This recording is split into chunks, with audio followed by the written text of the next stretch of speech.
बांगलादेशमध्ये जी तथाकथित जेनजी क्रांती झाली, हे जे आंदोलन झालं ते अत्यंत हिंसक होतं आणि या आंदोलनाच्या दरम्यान अवामी लीगच्या नेत्यांना लक्ष करण्यात आलं, परंतु त्याचबरोबर लक्ष करण्यात आलं तिथल्या हिंदूंना. अनेक हिंदूंची भर रस्त्यामध्ये हत्या करण्यात आली, त्यांना जिवंत जाळण्यात आलं, अनेकांना ठार करून त्यांची जी प्रेतं आहेत ती झाडावर लटकवण्यात आली, हिंदू महिलांवर अत्याचार करण्यात आले, हिंदूंच्या मालमत्ता जाळण्यात आल्या. म्हणजे जेवढे हाल करणं शक्य असेल तेवढे हाल या आंदोलनाच्या दरम्यान हिंदूंचे करण्यात आले. तरी सुद्धा भारतातल्या विरोधी बाकांवर जे नेते होते ते याचा उल्लेख टाळत होते आणि आंदोलनाचं कौतुक करत होते, आंदोलकांचं कौतुक करत होते. परंतु ही सगळी मंडळी आता गिलगिट बाल्टिस्तानच्या बाबत अत्यंत शांत बसलेली आहेत. हिंदीमध्ये ज्याला म्हणतात साप सूंघ जाना, तसा काहीसा प्रकार या लोकांच्या बाबत झालेला आहे. जे आंदोलक पाकिस्तानी रेंजरच्या गोळ्यांना बळी पडणार नाहीत ते वेगळ्या प्रकारे मरतील अशी व्यवस्था पाकिस्तानच्या सरकारने केलेली आहे.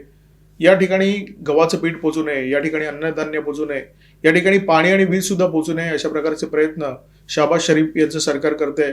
आणि याच्या विरोधात जगभरामध्ये जे विखुरलेले काश्मीरी आहेत ते आंदोलन करताना दिसत आहेत. अमेरिकेमध्ये जे काश्मीरी राहतात त्यांनी थेट व्हाईट हाऊसच्या दारामध्ये जाऊन दाद मागितलेली आहे आणि पाकिस्तानमध्ये जी परिस्थिती आहे ती अमेरिकेच्या कानावर घालण्याचा प्रयत्न केलेला आहे. काही आंदोलकांनी संयुक्त राष्ट्रांचं जे मुख्यालय आहे त्या मुख्यालयाच्या समोर निदर्शनं केली आणि ही निदर्शनं पाकिस्तानच्या विरोधात होती.